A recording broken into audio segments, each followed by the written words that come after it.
Hey, Steph. Hello. Welcome back to another episode of Bariatric Banter podcast. Love it. Featuring Bo. He's Who's so cute. Yeah, he's decided buddy. he's going to be joining the podcast this week. Love it. He's always welcome. Yes, he likes to crash in this office. He's, listen, he is a stay-at-home. I'm a work-from-home person, so he's not used to being by himself. That's okay. Mine is literally like, I can see his nails under the door of my office right now, and I can like hear him just going, Yeah. oh God. It's easier to have him in here than to leave him out, because then the cat fights him and then he gets all sad. So he's here, everybody. Bo is part of the podcast. We're keeping it real, guys. We're keeping it. This is real life, what we do with everything. Real life. Welcome to episode 7, I think, of Bariatric Banter podcast. Today I know, we're still here, guys. Today we are going to talk about surgery. We're going to go like all in on our surgeries, from orientation to actual surgery to post-op. We're going to talk about what the clinic's like, what the program's like, what it's like for anybody who's kind of curious and interested, our likes, our dislikes. But welcome to the all surgery episode. Love it. Got a lot of questions about like the actual, I'll say, physical surgery. Yes. Like a lot of questions. About the process and about like the why, but a lot of people want to know the juicy, like, what was it like? Yeah. What was it actually like? And it's like, well, all right, well, what? That's what we're going to talk about today, because we get an awful lot of questions, because we do have a lot of people that are interested in going into surgery, that are kind of hesitant. Yeah. I think once you know someone and like, know them, I could be a close friend. I could be like a colleague of a colleague. Like, I have people in like all the rings asking me questions about this. The people that have come out of the woodwork and sent me messages it's great. Crazy. This is why we did it, right? We want to help and answer questions, but it's crazy how many people have had this on their mind and for whatever reason have never gone down. So now it's almost like, well, I know someone, so it's almost easier now. I can be like, hey, don't worry. Family, don't worry. Husband, don't worry. XYZ. Like, I know someone and I'm going to get all the info. I didn't know anybody who chose to do this, but it's surprising when you talk about it, because it's like, well, I know someone. Do you want me to introduce you to that person? So I still think it's a small network that's growing of people who had this surgery. So we're happy to be able to talk to people about it. We had a really lovely person reach out who had PCOS that discovered our podcast, who was like, oh my gosh, like, thank you so much for talking about this, because I just felt like I had no idea where to start with my doctor. So that's our goal, is to just tell you what our experience was like and break it down. So we're going to dive into it. Let's talk all about surgery this podcast. For those who don't know, Steph and I had surgery at the exact same clinic. Yeah. It was the Guelph Bariatric Clinic. I'm sure the name is not surgeon. Yeah. I'm sure that's not the name of it. But yeah, we had our surgery at the Guelph Bariatric Clinic. Our surgeon was exactly the same. Everybody else was kind of different. Oh, our internal medicine doctor, he was the same. Yes. Our dietitians and social workers and those people were all different. All different. But and that's internal medicine and surgeon were the same. We're the same. Now, you're not allowed to request a surgeon, but I did tell Steph, like, yeah, I was like, you should really ask for this doctor if you can. Like, if there's somebody that, I would like to have. Could you put his name down? The first nurse right away shot me down. She's like, nope, it's just a rotation. And I was like, okay, fair. I get it. Because I think there's 4, 5. Anyway. 4 or 5? Yeah, I can't remember. And then as I was getting closer, it was almost like my last appointment, one of the very last ones. And I kept like sneaking you into the conversation about how I knew somebody who went to Guelph, and I've been telling somebody who went to Guelph. And so I would constantly say how, and she said so many great things about her surgeon. And so then the nurse was like, oh, well, that's really good to hear. And I said, I know I'm not allowed to like request a specific surgeon, but is there any way that I could, like just put a note in there? She requested like, anyway. Hey. She's like, who is it? And so I told her, and she laughed. She goes, everybody wants him. And I said, well, I've heard nothing but good things. And sure enough, that's who I got. Oh, like, he honestly, absolutely wonderful. My mom, who is a retired nurse, came with me. And like, pretty, when you can impress her, it's good because like she's obviously worked with doctors and surgeons and has kind of like a jaded view on them because, to be honest, nurses do majority of the work for such little credit. But she was like, oh, he's good. Like, he's good. He's very good. And they, they joked about a bunch of stuff together and just, yeah, they had a good time. So, yeah, I was quite impressed with this surgeon. But yeah, just so everyone knows, we had our surgeries in Canada. We had it from the same clinic. We had the exact same surgeon. And so this is going to be very funny because we were 1 year apart having surgery and our experiences totally different. Like you would think we went to separate clinics. Yeah. It's so different. So yeah, I think the best place to start from my perspective is the orientation. Because there's a lot of people listening, especially Americans, who are like, I have no idea what you're talking about. This is not what it's like where I'm from. And it's like, yes, absolutely. This is unique to Canada. This is unique to specifically our location, because we'll also highlight a clinic that's an hour away from us that is completely different than the clinic that we went to, which is shocking. Same province, literally same distance as the other one. Vastly different. Couldn't be more different than what we went through. So orientation, that is the very first step in your surgical process. Is you've already talked to your doctor. They need to recommend you for surgery in Canada. I will just say in Canada. In the States, you can go pay for it at private clinics. In Canada, you do need to be recommended and referred by your doctor. So your doctor sends in this referral. You usually don't get to pick where you go. At least at the time, I was not given the option. He just said, Guelph. And I said, yep. Okay. Yep. That's like, I was just thinking like, that's the hospital that offers it that's closest. In my mind, I didn't know that there was a program and a clinic. I literally thought he was just saying, Guelph is the only hospital that does this type of surgery. Are you cool to go to that hospital? And I was like, yeah, okay, sure. Had I known that there were other choices, I don't know if that would have impacted things, but we'll get to that later. So I was recommended. He sends in the referral. You sit and wait, and then somebody calls you and says, okay, it's time for orientation. Yeah. And I think that was the same for you, if I'm not mistaken. I went to the doctor. Same thing. She said Guelph. I didn't know there were others. I also just assumed Guelph was the place to go, but it is the closest to me. So that was a positive. Okay. But no, I same thing. She sent in the referral, and she said, I'm not sure exactly what the wait time is, but they'll contact you. Okay. And I got an email saying, welcome to the clinic. Here is your orientation details and date. Okay. Same thing here. Oh, yeah. So I should point out, I was still under COVID protocols, which was kind of funny. So I was still under COVID protocols when it came to my surgery. So everything was virtual, and they told me that up front, right? Because we're still masking and limiting how many people can come in. But then the funny thing is, fast forward to Steph doing surgery when there is no protocols left and it's still all virtual. So your orientation will be online. It will be like going on a webinar, going on a Zoom call. You'll enter it. And the whole purpose of orientation is exactly what it sounds like. We are going to cover the different types of surgery, what this looks like, what the next steps would be like. And if you're still interested, what you have to do to then officially kind of say, yes, I'd like to be in this program. Which I think was like blood work, blood work, ECG, EKG. I always get them mixed up. One of those. I think they're the same thing. If they're not, somebody tell me. The little sticky things, blood work, that, and I think there was like a form, like a health history questionnaire thing you had to fill out. But okay. Yes. Where you had to put some of your measurements and your weight in.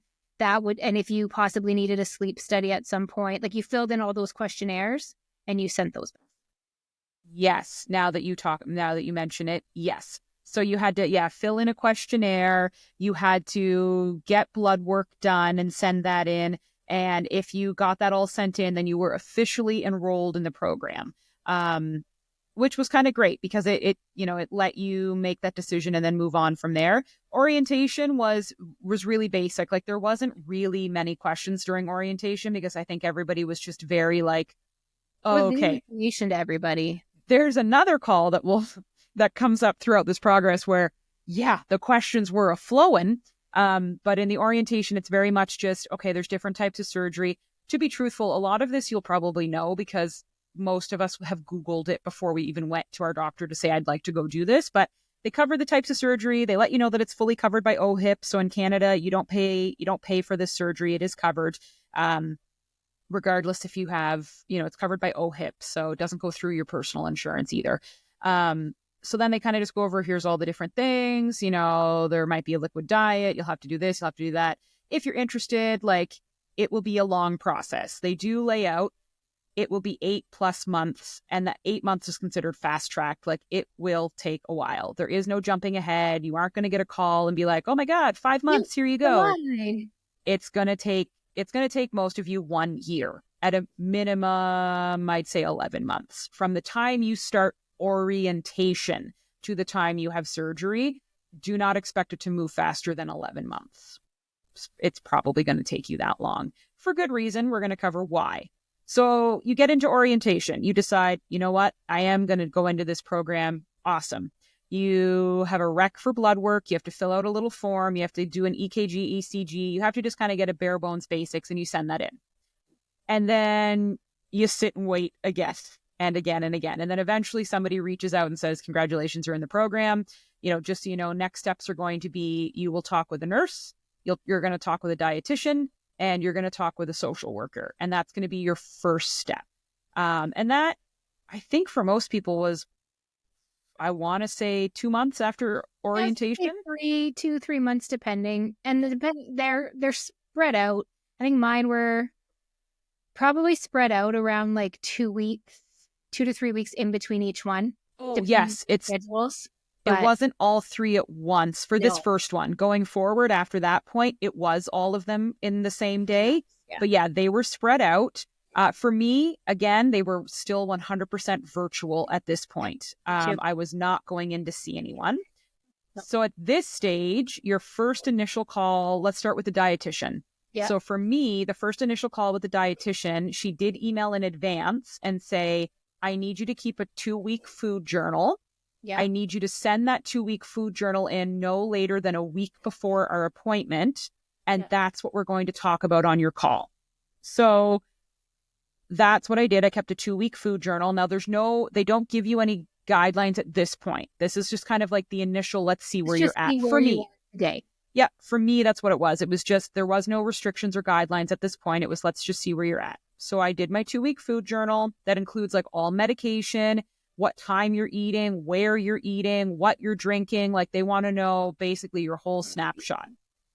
I send it in, I meet with the dietitian, and we go over line by line. She is asking, okay, so on this day, I see that you ate at your desk. Is it normal that you're going to eat at your desk? They want to know, how long does a meal last for you from start to finish? Are you grazing? Are you snacking? When do you eat when you first get up? When do you eat before you go to bed? How many hours are you sleeping?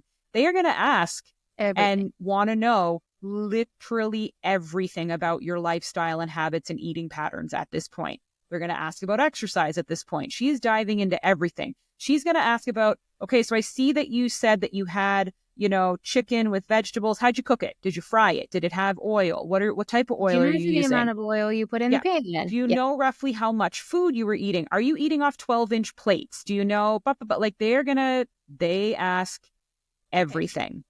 Now, it's okay at this meeting to be like, oh, I'm not sure if it's a 12-inch plate. That's okay. We're just checking. We recommend starting to eat off smaller plates and there's no shame. There was no judgment. Baseline. At this one. They were just asking all of these things. At the end of this call was when I started getting dietary restrictions. Okay, great. Here's what we'd like to see you do between now and the next time we talk. I want you to try eating this much protein. I want you to start cutting out this. I want it wasn't calorie restrictions. It wasn't macro restrictions. It was more, can you try to cut out some of the sugar and processed food? Can you try to make sure you're eating 3 meals a day? Really track your water, really watch your protein. Can you start adhering to some guidelines? For me, that's what I was left with at the end was, here are things we want to see you do over the next 3 months before we meet again. Yep. Yeah. And it was a lot of like you said, not saying calories or macros by any means. And it was a lot of, can you try to work more fiber into these meals? Can you make sure that each meal has a protein, a fat, a carb? Can you try and swap out some of these carbs for healthier carbs? It was more, let's try and make some tweaks. This is one we'll get into later. Can you take the protein shake out every morning in your protein coffee? That was a big one. That was a big one. And then it was do that for X number of weeks. Yes. And then resubmit your journal again, and we'll review it on our next call. I forgot about that one too. It was because I had obviously in advance decided I was going to start buying and doing stuff. And they were like, we want you to cut out the protein drink. Like, we don't want you to do that. Don't be eating those protein bars just yet. The other big thing for me anyway, when I went into the program was you need to cut out alcohol. You need to cut out like completely from the moment you're in orientation. And if you're a smoker, you need to stop smoking as well. And if you are eating certain things, like if you're pre-diabetic or your blood work show, like, because they obviously see your blood work as well. So if they see things like that, they'll also say, hey, we need to see you cut down on this and cut down on this and cut down on this. The big thing for me was you need to not be drinking alcohol. And there is no ifs, ands, or buts about that for our program. You must stop drinking alcohol from the minute you enter orientation. Yeah. Same thing here. Yeah. And that's important. There's a reason, because alcoholism is very, very high in the bariatric community, because it's called transfer addiction, because your stomach is smaller, because you get drunk quicker. It becomes pretty addicting, but it leads to a high rate of people becoming alcoholics. So I have never gone back to having alcohol. I have not had a drop since November 2022 when I entered the program. I'm not either. Yeah. I mean, it's just empty calories for me at this point. But so that's your dietitian, your first dietitian. The nurse, very similar. Hey, saw your blood work, see where you're at. I'm going to need you to increase your vitamin D. They're basically going to look at your levels, and they're going to start making recommendations to start to balance those levels ahead of surgery. So for me personally, my vitamin D was low. And she looked at it and said, you're going to go on a prescription vitamin D. We need to get your levels here. So I'm going to need to see you start doing that. And we need to see you start tapering off some of the medication. I was on blood pressure and cholesterol. We had to start getting those levels a bit lower medication-wise, because 2 weeks before surgery, I had to be off all medication. So she's like, we have to start making choices that keep your blood pressure balanced, but get you down to the lowest dose we can get you to, so that your body will be okay during surgery. So the nurse was very much just focused on blood work and your current levels, and making suggestions on, vitamins, minerals, supplements that we needed, and medication. That, for me anyway, that's what it was. Yep. I think the only thing missing that I had was focusing in on family history. Oh, yes. Yeah. And especially if you had like cardiac issues in your family, or things like high blood pressure, high cholesterol, stroke, that kind of stuff. And then just an overall, how's your health doing? Any concerns, anything come up from... Yeah. How you feeling? Have you ever had strokes? Pretty high level. Have you ever been pregnant? Have you ever done this? Have you ever done that? Like, yeah, again, it's like history stuff. It's like a physical. What will differ for all of you than it did for Steph and I is like if you are on medication, if you have any illnesses or diseases, if you're diabetic, if you're, suffering from, afibrillation, if you're on medication for mental health disorders, like all of these things, you'll obviously spend more time talking to your nurse about. They will not cut you out of surgery. I think I said this in one of our earlier podcasts. You won't be excluded from surgery. They will work and make a plan that fits around you. And I don't want anyone to panic who might be on like mental health medication and think, oh my God, I have to come off of that. No. They will work with you to figure it out. I had to come off of my medication because of the risks of like bleeding and things that would happen. So for my medical team, we worked on things. They will not throw your body out of whack. Just know that. They will work with you. You will be removed from surgery if you refuse to stop smoking and drinking, though. So just full stop. You will not have this surgery if you cannot stop doing those things, because they don't feel the investment is worth it, because you're at a very, very high risk for a lot of complications if you're a smoker. So that includes weed, folks. I had to switch to gummies, and then also I wasn't really allowed to have those either. But Yeah. That includes smoking joints, guys. So any form of inhalation, yes, but be prepared. Like inhaling. weed they just don't want you on that. It can cause you to overeat. It's not great. So there was a lot of people that asked about like oil and edibles.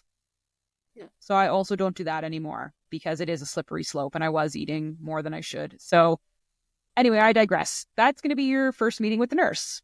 And just know that they are busy and seeing many, many, many people. So there's a good chance they just got your file that morning. They have to ask what your current weight is, what your height is. They have to collect a lot of info, and you won't have the same nurse every call. So don't expect them to know, oh, Steph, hey, like they're not going to remember who you are. Be honest with these people. I cannot stress enough. There is no point in lying to these people at all. If you want to be successful, be honest. If you have a disease, if you have an issue, if you have concerns, tell them. You will not be kicked out of this program.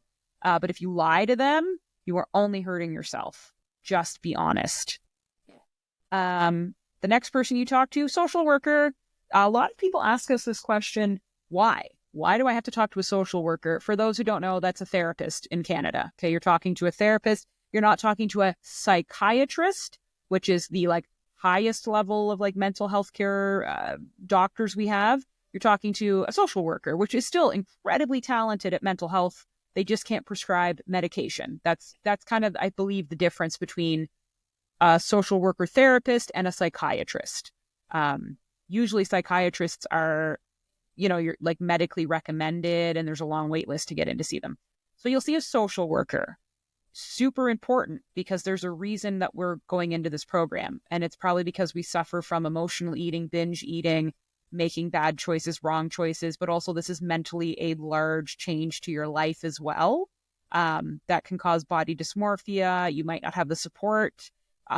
This meeting was all about, have you told your friends and family? Do you feel like you have support?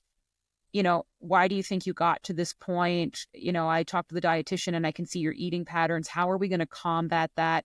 Do you feel prepared to handle emotional eating and to handle transfer addictions? And, she asks you questions to gauge if she truly believes that you are mentally ready for this surgery. For me, anyway, that's what it was. And it was all about, my support system, my reasons for wanting to do this, what my biggest outcomes were that I was looking for, and was I truly, truly prepared for what this entailed? Yeah. They want to make sure that you are, that you are going to be able to handle everything that's going to be thrown at you, because there are people that will get kicked out of this program. Yes. The number of people that were in my orientation were definitely not the number of people that were in my final appointment. No. And for me, a lot of the questions were, how are you going to manage this with a family at home who is not doing this program? How are you going to manage, because I usually make dinner. How are you going to manage making dinner for your family when you cannot have it? How are you going to manage them eating things that you cannot eat? How are you going to have that conversation with your children around why you're doing what you're doing? Because as Hannah and I have said, there are a lot of physical components that come with this surgery and this program, but I would argue that the majority of it is mental. And I will be the first to admit, I am not the same person that I was at the start of this program. I am not the same person that I was 3 months ago when I came out of surgery from this program. There is a big mental shift, personality shift, thought process shift, perspective of the world shift. And they need to make sure you're ready for that, because that is the biggest component in my view. Yep. And for me, it was, are you going to be able to do this living by yourself? Do you have friends that are going to support you? Are you concerned about telling anyone? At the time, there were people I was concerned about, what have been the reactions? And I talked about some of my friends that negatively reacted, just kind of out of like, again, I've said this before, like subliminally not being happy that they were now the fat friend. And then it was like, can you do this by yourself? Do you feel confident? Do you feel like you've got this? And then the big thing was, why? Why are you doing this? And the answer could not be because I want to look skinny. Like they were really trying to dig into like, are you prepared? And they were very adamant too, like, well, what's your goal weight? It was the first person to ask about goal weight for me was the social worker.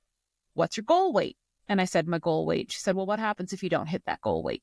And I said, well, like she really is asking the hard questions to kind of gauge, like, mentally, will you be prepared if you don't succeed with this? Mentally, are you prepared for how long that this is going to take? Are you in a good headspace to begin with? And they won't kick you out if you're not. They're going to work with you, but you have to be able to handle a big thing. I just remembered during this call was the first 3 months are going to be different. She never said rough, but she said different. She said your hormones will be all over the place 100%. because you are in a massive deficit. You're losing crazy amounts of weight. And you just had major surgery. Are you prepared for this? And that could be kind of scary because I was like, oh, I would like my mental health to stay where it's at. Thank you very much. Like, I don't think I want to be dealing with mood swings and depression and anxiety and all this stuff. And now it's obviously not at a level that's like, you're not dealing with clinical depression and anxiety, but it's like it's your hormones are all over. Noticeable. You can ask Devin, it's noticeable. Yeah. And she's like, are you prepared to handle that? And again, it's just that they're trying to prepare you. Like, don't be afraid. Don't be alarmed. This is normal. Oh, and it was. The first 3 months were not brutal in any way, but I was like, holy Christ, I'm all over the place. But now I can say that my mental health has never been better in my whole entire fucking life.